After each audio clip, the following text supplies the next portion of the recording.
장로의 장목사님 나오셔서 말씀입니다.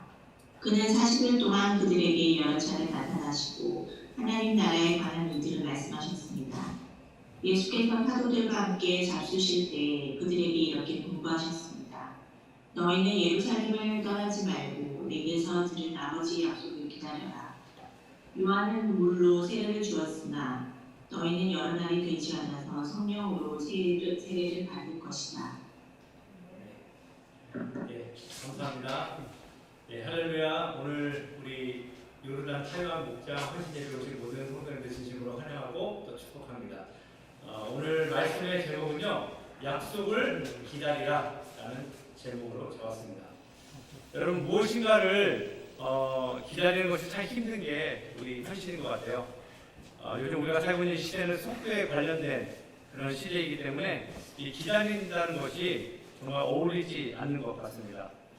특별히 이 남편들에게 가장 기다리기 힘든 것은 어딘가를 가려고 할 때, 외출을 하려고 할 때 현관에서 아내를 기다릴 때라고 생각합니다. 특별히 교회를 간다든지 어딘가를 가려고 할 때 이 아내분들께서 좀 죄송한 표현이지만 꼼지락거리면 우리가 남편들이 결국 기다리다가 폭발하고 또 부부상까지 하는 그런 일들이 많이 있습니다. 또 뭐 우리 아내분들도 똑같죠. 예, 남편분들이 일을 끝나고 늦게 올 때 기다리지 못하는 그런 모습들을 또 보곤 합니다. 일찍 간다고 얘기해놓고는 한참 뒤에 들어올 때 우리 또 여성분들, 우리 특별히 아내분들이 뚜껑이 열리는 일들이 참 많이 있죠. 우리 모두가 이 기다림에 대해서 참 쉽지 않은 것을 볼 수 있습니다. 근데 오늘 본문에 보니까요, 예수님께서는 약속을 기다리라라고 말씀을 하고 계십니다. 당시 이 말을 들었던 제자들의 상황이 어떠했는지를 먼저 저희가 알 필요가 있는데, 먼저 말씀을 좀 더 나누기 전에 이 사도행전에 대해서 간략하게 좀 소개를 하면서 말씀을 나누면 더 좋을 것 같습니다. 혹시 여러분 이 사도행전이 누가 썼는지 아시나요? 네, 사도행전은 맞아요. 누가라는 사람이 썼습니다. 누가는 예수님의 12 제자가 아니었어요. 그럼에도 누가는요, 신약 성경에서 2권의 책을 씁니다. 오늘 읽은 우리 이 사도행전을 썼고요. 또 다른 책을 썼는데 자기의 이름과 똑같은 누가복음을 썼습니다. 이 두 책은 이름은 다르지만 동일한 책으로 우리가 이해할 수 있습니다. 누가복음 8-1이고 사도행전은 8-2 이렇게 우리가 이해하면 좋겠는데요. 혹시 나중에 기회가 되시면 이 사도행전과 누가복음을 동시에 같이 이어서 읽으면 훨씬 더 이해가 빠르고 또 은혜가 될 거라고 생각합니다. 이 누가복음의 말씀은 주로 이 제자들의 실패와 또 실수를 많이 다루고 있어요. 열심히 3년 동안 예수님을 따라다녔던 이 제자들이 결국 예수님을 다 배신합니다. 예수님의 가르침을 받았고 예수님의 많은 기적들을 함께 경험하고 사역을 했던 그들이 결국은 다 예수님을 버리고 도망쳤다는 것이죠. 이런 겁 많고 비겁했던 이 제자들이 사도행전에 와서 전혀 다른 사람들로 변화되는 것을 보게 됩니다. 불과 몇 개월도 되지 않은 그 상황 가운데 180도로 이 제자들이 바뀌게 되었다는 것입니다. 동일한 상황, 동일한 인물들이 어떻게 이렇게 바뀌게 됐어요? 한쪽은 실패와 좌절을 경험한 내용이 나온다면 다른 한쪽은 부흥과 회복을 경험했다는 것입니다. 이러한 일들이 벌어질 수 있었던 이유, 과연 무엇일까? 저는 오늘 여기 계신 저와 여러분 모두가 이런 놀라운 변화를 경험하기를 간절히 축복합니다. 이런 변화가 가능했던 이유는요, 오늘 예수님께서 말씀해 주신 2가지의 내용을 통해서 우리가 알 수 있어요. 오늘 그 내용이 무엇인지 여러분들과 함께 은혜를 나누기를 원합니다. 첫 번째로 예수님께서 명령하신 그 내용은요, 예루살렘을 떠나지 말라라는 그런 말씀입니다. 자, 오늘 읽은 4절 말씀 앞부분을 제가 다시 한번 읽어드리겠습니다. 예수께서 사도들과 함께 잡수실 때에 그들에게 이렇게 분부하셨습니다. 너희는 예루살렘을 떠나지 말고 라고 되어 있습니다. 자, 이 말씀은 우리가 생각하는 것처럼 그렇게 간단한 말씀이 아니라는 것을 우리가 좀 알 필요가 있습니다. 예루살렘이라는 이 장소는요, 이 제자들에게 좀 특별한 의미가 있는 곳이었어요. 그것은 자신들의 처절한 실패와 부끄러운 과거를 의미하는 장소였기 때문에 그렇습니다. 제자들은요, 예루살렘에 남아있기가 참 곤란한 그런 상황이었습니다. 한번 생각을 해보세요. 그들의 선생님이었던 예수님이 예루살렘에서 돌아가셨어요.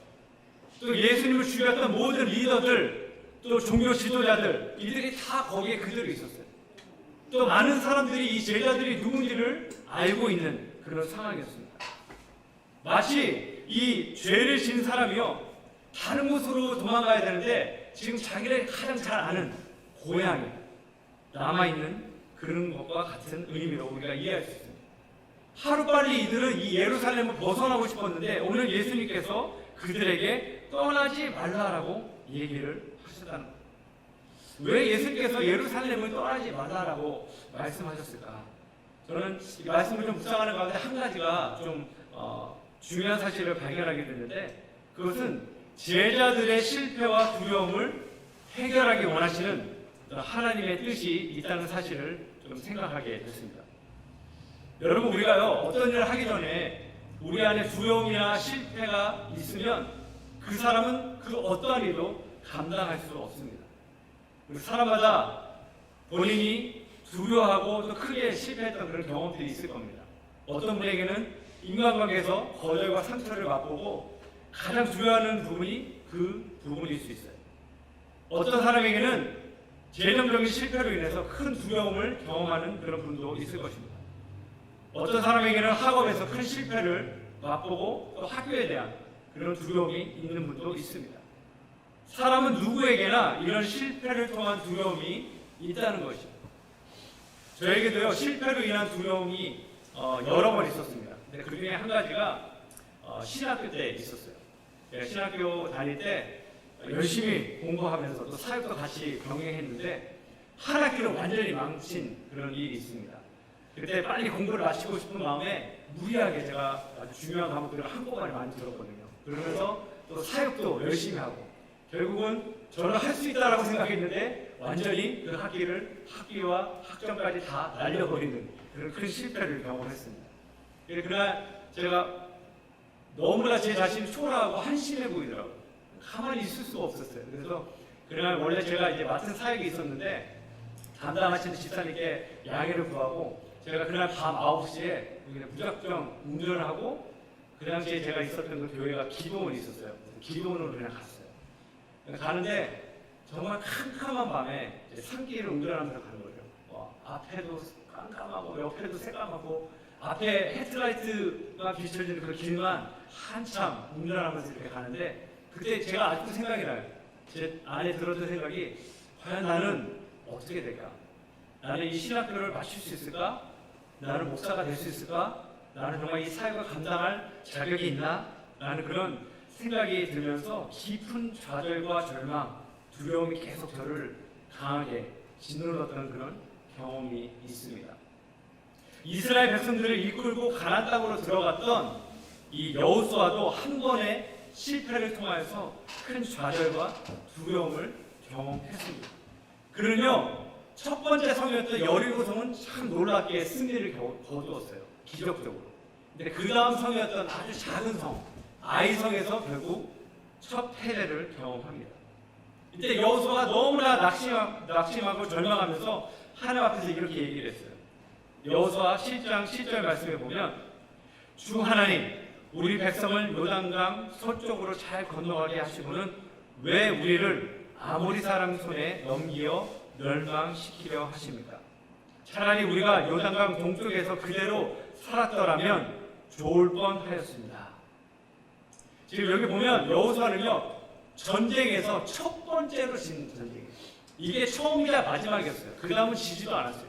근데 오늘 얘기를 들어보니까 뭐라고 표현하냐면 우리 모두가 지금 멸망당한다라는 그런 표현하고 있어요. 무슨 의미입니까? 그만큼 이 실패가 그에게 너무나도 큰 충격이었고 트라우마가 됐다는 얘기죠.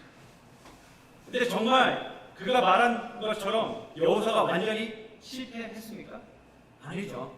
결국은 완벽하게 가나안 땅을 정복합니다. 그가 어떻게 이런 깊은 슬럼프와 두려움에서 벗어날 수 있었을까? 말씀 읽어보니까요, 여호수아에게 하나님께서 들려주신 말씀이 있었어요. 그것이 여호수아 7장 10절 말씀인데 한번 읽도록 하겠습니다. 우리 다 같이 한번 읽어볼까요? 시작. 주님께서 여호수아에게 말씀하셨다. 일어나거라. 어찌하여 이렇게 엎드려 있느냐.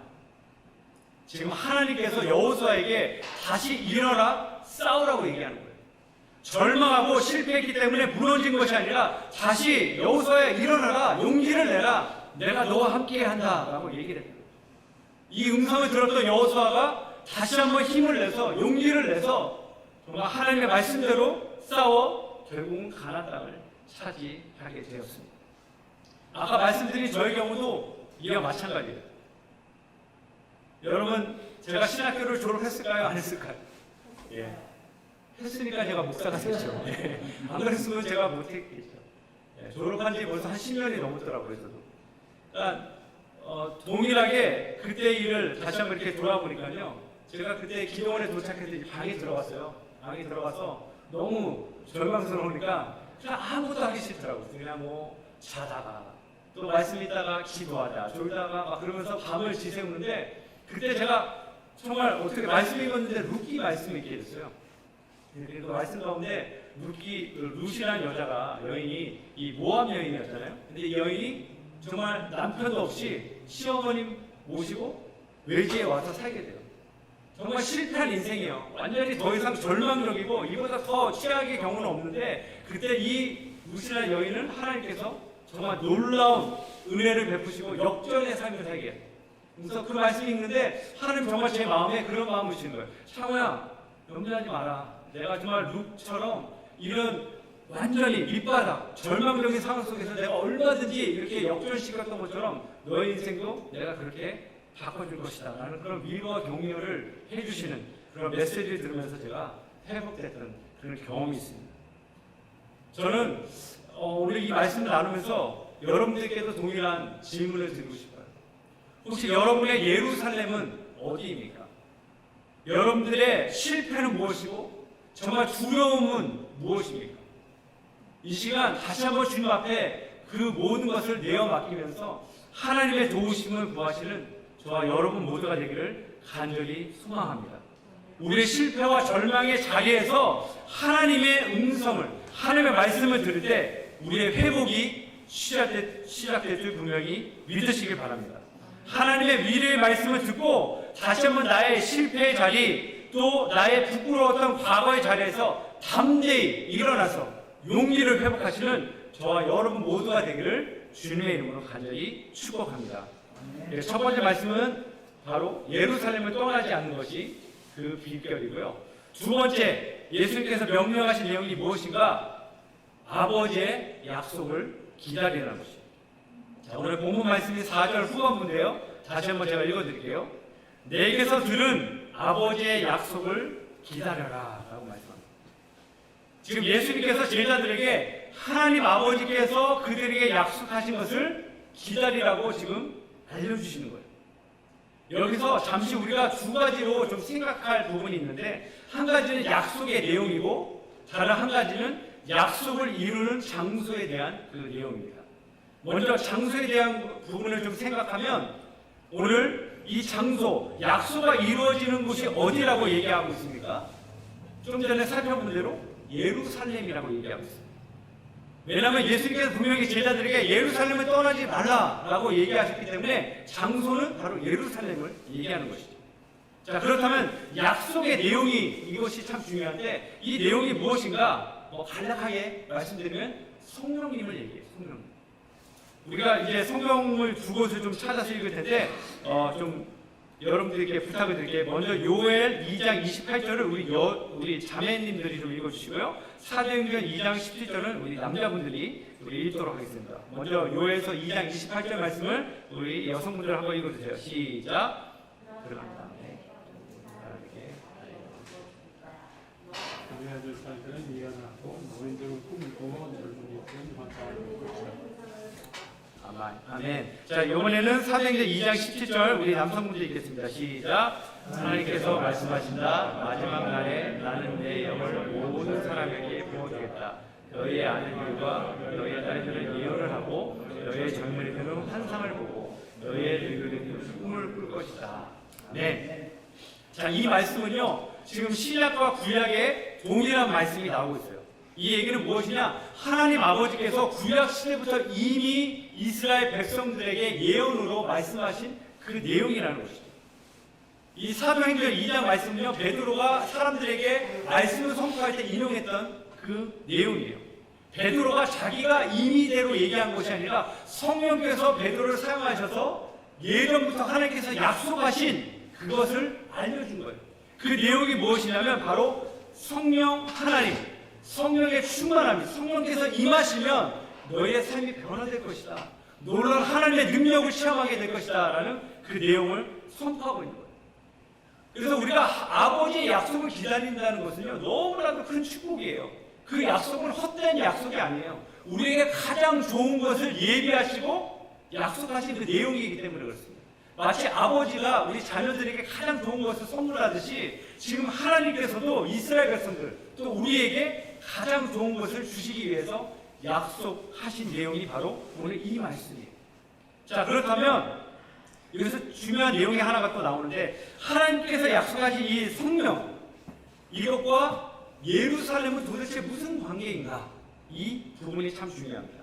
만약 하나님께서 성령을 주신다면 언제든지 아무 때나 주실 수 있는데 왜 굳이 이 예루살렘과 관련지어서 선택을 하셨을까? 이 내용을 우리가 알 필요가 있죠. 예루살렘이라는 장소는요, 아까 말씀드린 대로 제자들에게는 수치스럽고 아픈 기억이 있는 곳이지만요, 동시에 아주 중요한 장소였던 이유는 바로 거기에 성전이 있었기 때문에 그렇습니다. 예수님이 계셨던 당시에도 성전에서 제사를 드리고 있었습니다. 성전은 하나님의 임재를 상징합니다. 하나님을 만나는 곳, 하나님을 예배하는 곳이 바로 성전이었던 것이죠. 성령님의 임재, 성령님의 역사는 바로 성전에서 시작된다는 말씀을 하고 있는 것이죠. 아무 데서나 아무렇게나 이루어지는 것이 아니라 하나님의 영광이 임하고 하나님이 함께 하시고 하나님의 주권이 인정되는 장소, 바로 거기서부터 성령의 역사가 임하는 줄 믿으시기를 바랍니다. 구약에 보면 에스겔 선지자가 이런 얘기를 했어요. 환상 가운데 하나님이 보여주신 거죠. 에스겔서 47장 1절 말씀을 제가 한번 읽어보도록 하겠습니다.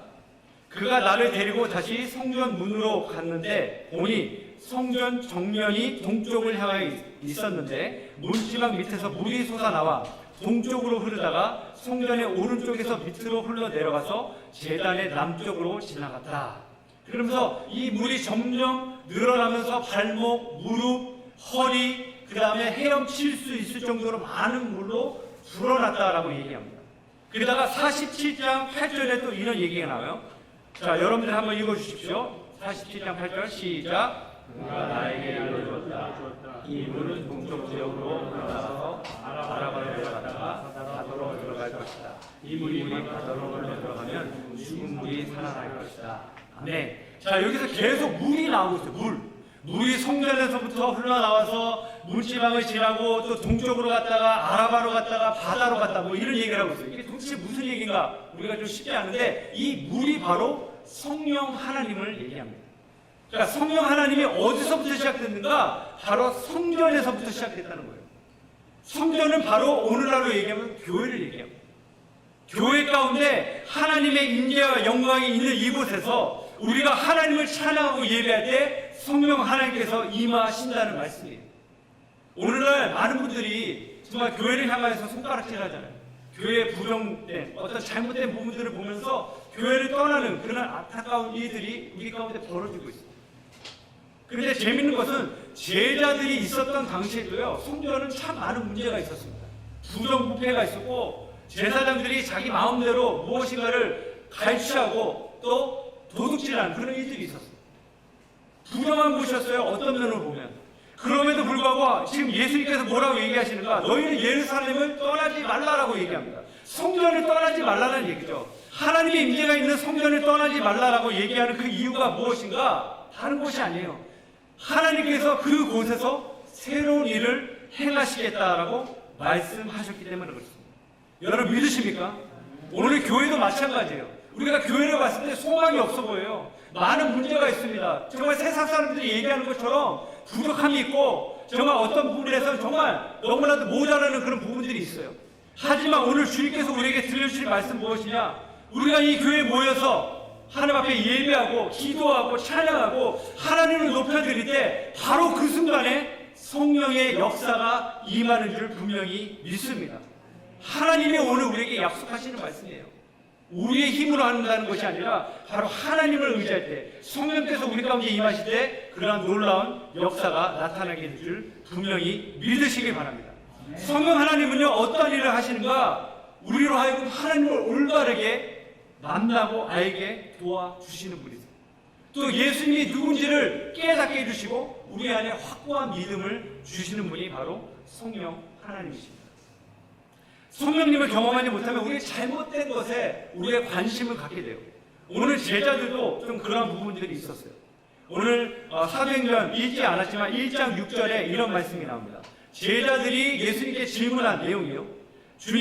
주님께서 이스라엘에게 나라를 되찾아 주실 때가 바로 지금입니까? 라고 얘기를 합니다. 제자들은요 자신들이 지금 살고 있는 나라 현재 상황이 바뀌기를 원했어요. 그 당시에 이스라엘 상황은요 로마의 지배를 받고 있었어요. 식민지였어요. 우리나라로 따지면 지금 일제시대죠. 일제 통치하에 얼마나 많은 핍박과 고통이 있었어요. 똑같았어요. 이 제자들도 빨리 우리가 정치적으로 독립되고 정말 우리가 바라고 꿈꾸던 다윗의 시대 정말 많은 정말 영토를 누리고 주권을 회복하는 그러한 영광을 꿈꾸는 그런 마음이 있었어요. 오늘 우리도 제자들과 같은 그런 비슷한 질문을 던지지 않습니까? 하나님, 이 미국이 언제 좀 다시 한번 회복되겠습니까? 한국이 언제 정말 회복되겠습니까? 우리가 언제 이 문제에서 벗어날 수 있을까요? 언제 이 코로나 사태가 해결될까요? 하나님, 언제 경제가 안정될까요? 언제 우리 가정이, 우리 자녀가, 나의 비즈니스가 회복될까요?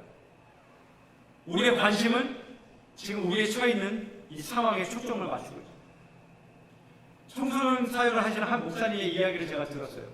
이분은 길거리에서 방황하고 또 많은 탈선한 이 청소년들을 데려다가 상담하면서 하시는 사역을 하시는 한국에 계신 그런 목사님이신데 이분이 어느 날 몸에 이상이 와서 병원에 가보니까 공황 장애가 왔다는 거예요. 왜 이런 일이 건강하셨던 분인데 나중에 가만히 살펴보니까 계속 이 탈선한 청년들을 바라보고 도와주면서 점점 자기 마음에 소망이 없어졌다는 거예요. 아무리 도와주고 아무리 이들의 잘못된 행동을 고쳐주고 뭐 중독된 것들을 치료하려고 도와주는데 소망을 찾고 있는데 소망이 보이지 않았다는 거예요. 그러다가 이 목사님이 너무 답답해서 하나님 앞에 기도하는데 하나님이 갑자기 그런 깨달음을 주셨다는 거예요. 너가 지금 사역하는 이 청년들, 이 아이들은 소망이 없는 것이 아니라 예수가 없다. 그 얘기를 했다는 거예요. 예수님이 없다는 거예요. 그러면서 그때 목사님의 마음에 이런 마음이 왔다는 거예요. 이들의 환경과 상황 가운데 예수님이 만약에 개입하신다면 얼마든지 바뀔 수 있구나라고 다시 생각했다는 거예요. 그래서 이 목사님 그 다음부터 반응을 다르게 했다는 거예요. 이 아이들을 바라보면서 하나님의 일하심을 바라보면서 기대하면서 이들의 미래를 바라보면서 그렇게 얘기해주고 공유해주고 하나님 너와 함께한다. 너를 통해서 하나님의 역사, 하나님의 나라가 분명히 놀랍게 임할 것이다. 너 하나님 사용하신다. 이런 축복의 메시지와 말들을 계속 얘기했는데요. 1명, 2명, 3명 조금씩 이 아이들이 바뀌면서 하나님의 은혜를, 하나님의 역사하심을 경험했다라는 그런 이야기를 제가 읽은 적이 있습니다. 이스라엘에게 나라를 되찾아 주실 때가 바로 지금입니까? 라고 질문했던 이 제자들은요, 실은 이 목사님처럼 환경만 바라봤던 거예요. 지금 나의 상황, 이 나라, 나의 가족, 나의 교회, 나의 상황, 이것만 봤다는 거죠. 우리가 보면요, 우리 눈으로만 보면 희망이 없어요. 우리의 마음에 불평과 조급함만 생깁니다. 이런 질문을 던지는 제자들과 우리에게 오늘 예수님께서 이렇게 대답해 주십니다. 사도행전 2장 7절과 8절 말씀인데 우리 다 같이 한 목소리를 한번 읽어보도록 하겠습니다. 시작. 예수께서 그들에게 말씀하셨다. 때가 시기는 아버지께서 아버지의 권한으로 정하신 것이니 너희가 알 바가 아니다. 그러나 성령이 너희에게 내리시면 너희는 능력을 받고 예루살렘과 온 유대와 사마리아에서 그리고 마침내 땅끝에까지 이르러 내 증인이 될 것이다. 아멘. 이것이 주님이 우리에게 주신 말씀입니다. 우리가 변화되는 것은 하나님께서 주신 성령을 경험할 때 가능한 줄 분명히 믿습니다. 이 성령님은요, 우리 모두를 주님의 증인으로 살게 하십니다.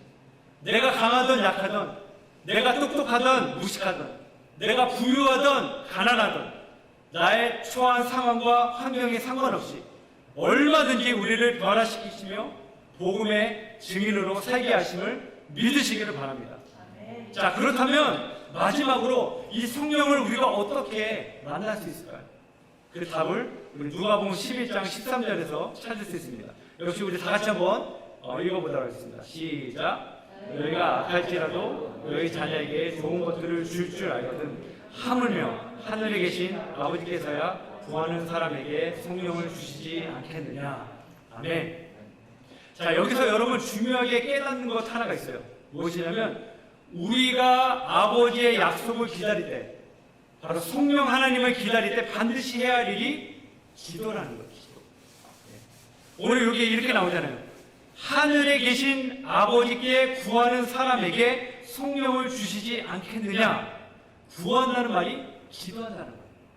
부르시라는 거죠. 하나님께 요구하라는 거예요. 하나님 주십시오. 하나님 필요합니다. 하나님 도와주세요.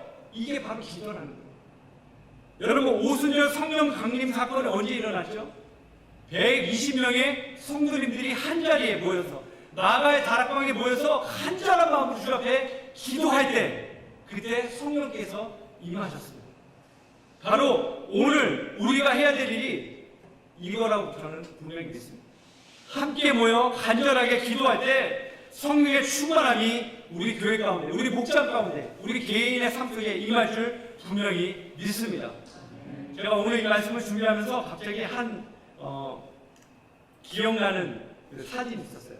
제가 사진 2장을 준비했는데 이 사진을 딱 보시면 다른 분들은 잘 모르세요. 어떤 분들은 아시냐면 우리 선교를 함께 다녀오신 분들만 아는 사진입니다. 그 다음 사진을 보여주시면 여기가 어디냐면요, 마가의 다락방이에요. 저희가 이제 예루살렘을 방문해서 잠깐 이제 좀 돌아본 다음에 맨 마지막에 저희가 나오는데 갑자기 저희를 인도해 주신 목사님이 이제 이쪽으로 인도해 주신 거예요. 저희가 어디 가는지도 몰랐어요. 가니까 갑자기 여기 딱 오더니 저희는 이게 뭐지? 그러니까 말씀하신 여기가 많은 학자들이 얘기하기를 이쪽이 바로 마가의 다락방이었다라고 얘기한다는 거예요. 그 얘기 듣는 순간 너무나 제 마음에 막 전율이 느껴지는 거예요. 아, 여기서 기도했구나. 그래서 지금 사람들이 많이 있어서 저희가 사진 찍긴 했지만 많은 분들이 계셔서 저희가 다 나갈 때까지 기다리고 팀원들끼리 딱 앉아서 같이 손잡고 함께 찬양 부르면서 기도했어요. 근데 그때 기도하는 동안에 얼마나 큰 은혜가 그 가운데 있었는지, 그리고 하나님이 이곳에서 그 많은 사람들이 함께 기도할 때 성령께서 임하셨구나. 그래서 그때 기도했던 그 기억이 나면서 오늘 최근에 저희 교회에 또 감사한 일이 뭐냐면 저희가 중보 기도가 시작되는 거예요. 우리 팬데믹 사태 때문에 그동안 놓친 것이 있다면 기도인데 우리가 다시 한번 기도의 자리로 하나님 우리를 불러주시면서 함께 기도하는 것이 얼마나 큰 축복인가. 성령께서 원하시는 것이 바로 이거구나. 그래서 저는 오늘 말씀을 좀 정리하면서 여러분들에게 도전하고 싶어요. 기도의 자리로 나오시는 저와 여러분들에게 간절히 소망합니다. 바로 지금이 우리가 기도할 때임을 분명히 믿습니다. 마음을 합하여서 기도할 때 정말 우리의 과거, 예루살렘, 우리의 수치, 우리의 부끄러움, 우리의 두려움, 이런 모든 것들을 하나님께서 치유해 주시고 말씀으로 우리에게 용기를 주시고 또한 성령의 능력으로 말미암아 우리의 무너진 삶, 우리의 연약함, 우리의 두려움, 우리의 실패, 이 모든 것들을 성령의 능력으로 회복하여서 다시 한번 담대하게 주의 복음의 증인의 삶을 살게 하시는 그러한 축복과 은혜를 경험하시는 저와 여러분 모두가 되기를 주님의 이름으로 간절히 축원합니다. 우리 함께 기도하시기 전에 우리 찬양 한 곡 부르면서 우리 기도의 자리로 나아가기 원합니다.